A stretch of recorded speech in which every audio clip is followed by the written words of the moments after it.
Research ಮಾಡ್ತಾ ಮಾಡ್ತಾ ಅಲ್ಲೊಂದು ಶಾರದಾ ಗ್ರಾಮ ಅಂತ ಇದೆ ಅಂತ ಕೇಳ್ಪಟ್ಟು, ಏನದು?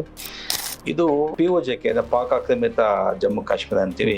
ಅಲ್ಲಿ ತನ್ವೀರ್ ಅಹಮದ್ ಅಂತ ಹೇಳಿ ಒಬ್ಬಿದ್ದಾರೆ. ಅವರು ಒಳ್ಳೆ ಮನುಷ್ಯ. ಅವ್ರು ಹೇಳಿದ್ರು परिंदर जी हमको जिंदगी का एक ही मकसद है, आपका शारदा पीठ रिओपन करने का ಅಂತ ಹೇಳಿ. ಅದು ಬಹಳ ಸಂತೋಷ ಆಯ್ತು.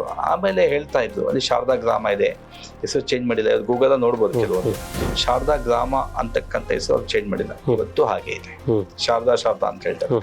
ಇನ್ನೊಂದೇನಂದ್ರೆ Sharada hotel, Sharada footwear, Sharada school, ಆ ಹೆಸರನ್ನ ಹಿಡ್ಕೊಂಡಿದ್ದಾರೆ. ನಡೆಸಿರೋರಲ್ಲ ಯಾರು?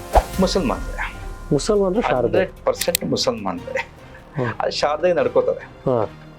ಇನ್ನೊಂದು ಆಶ್ಚರ್ಯ ಆಗ್ಬೋದು, ನಮಗೆ ಸಂತೋಷನೂ ಆಗುತ್ತೆ. ನಾವಿಲ್ಲಿ ಪ್ರಮಾಣ ಮಾಡ್ತೀವಿ ದೇವ್ರ ಆಣೆ ಅಂತ. ಹೌದು, ಶಾರದಾಕಿ ಕಸಮ್ ಅಂತೇಳಿ ಆಣೆ ಮಾಡ್ತಾರೆ. ಶಾರದಾಗೆ ನಡ್ಕೋತಾರ ಅವ್ರು.